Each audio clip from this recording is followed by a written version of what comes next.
Pemirsa, terima kasih Anda masih bersama kami. Sali Silang hadir menjumpai Anda bersama dengan saya, Lulu Miati. Kita akan membahas mungkin nasib parpol di pemilu 2019 karena baru-baru ini Lingkaran Survei Indonesia mengeluarkan hasil surveinya yang cukup mengkhawatirkan buat para parpol karena setidaknya ada 5 parpol yang kata dikhawatirkan tidak bisa memenuhi parliamentary threshold atau tidak bisa mendapatkan kursi di 2019 nanti.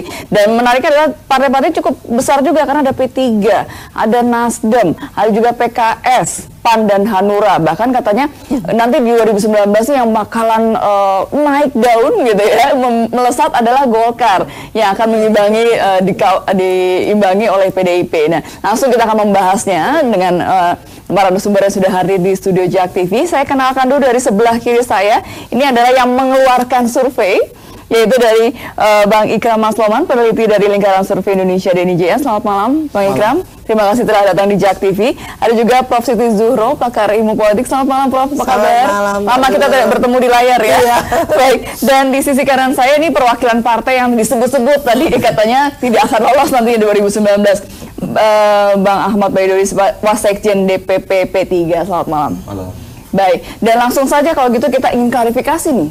Benar, bagaimana nih surveinya dilakukan sampai hasilnya seperti ini nih, bikin deg-degan partai loh.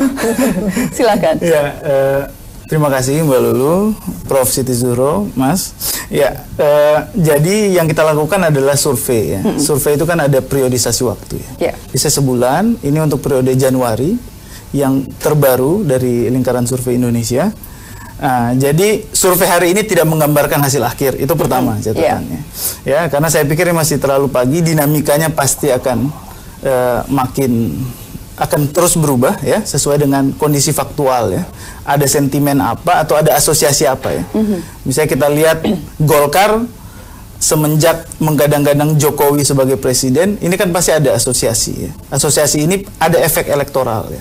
Jadi di pikiran saya ini mungkin jadi masukan ataupun catatan bagi parpol ya, bahwa kondisi saat ini perspektif masyarakat, opini publik bahwa ada 2 partai ya yang hari ini kita bisa bilang dukungannya melebihi perolehan kursi 2014 kemarin. Ya, yaitu PDIP dan Golkar ya. Ini 2, kemudian ada sisanya adalah di bawah 10% ya. Jadi tidak ada yang di angka itu. Kemudian ada 5 yang sebenarnya bukan kejutan atau apa, enggak ya, karena kita enggak mungkin mempengaruhi opini publik ya, karena kita punya kredibilitas yang harus dipertanggungjawabkan. 5 partai itu ada PAN, ada Hanura, ada PKS, ada P3 dan ada Nasdem ya. Walaupun kita lihat kalau P3 kan 3,5 ya, berarti kalau margin error 2,9 berarti potensi juga lolos PT per survei hari ini ya. Begitu. Nasdem juga dia sebenarnya lolos kalau menurut elektabilitas ya, karena 4,2%. Ya, cuman karena margin errornya 2,9, maka kita golongkan dia sebagai partai yang belum aman ya per periode Januari 2018 ini. Jadi mungkin itu Mbak Lu.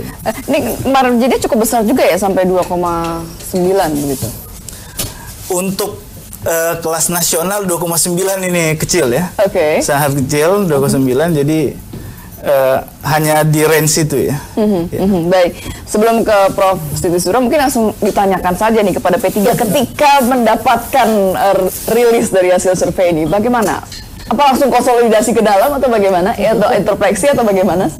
Kebetulan rilis LSI itu berbarengan dengan agenda nasional P3, yakni Rapat Koordinasi Nasional Pemenangan Pilkada dan Pemilu Legislatif. Paling tidak tanggapan dari P3 terhadap hasil survei dari LSI itu menjadi salah satu alat ukur, bukan satu-satunya alat ukur. Karena bisa jadi survei LSI juga akan berbeda dengan hasilnya dengan survei-survei lembaga yang lain, tergantung dari sebaran sampel dan sebagainya. Yang kedua, kami ingin menegaskan bahwa survei dilakukan itu untuk memotret persepsi publik per bulan ini. Tidak mencerminkan itu gambaran hasil pemilu di 2019. Tapi sekali lagi, hasil survei itu menjadi salah satu alat ukur bagi kami, karena kami kalau kita melihat dari survei LSI, responden yang belum menentukan sikap itu masih cukup banyak. Dan dari berbagai lembaga survei pengalaman kami, baik itu pilkada maupun pemilu, responden yang belum menentukan pilihan itu cukup menentukan hasil akhir dari sebuah kontestasi politik. Kita ambil contoh misalkan di Pilkada DKI Jakarta, kita semua tahu hasil surveinya bahwa incumbent unggul. Bahkan di awal-awal calon dari kami, Agus Silvi, itu paling unggul. Tetapi perlu diingat, waktu itu yang belum menentukan pilihan cukup besar. Nah, ketika yang menentukan pilihan itu tersebar pilihannya, itu akan berubah hasilnya.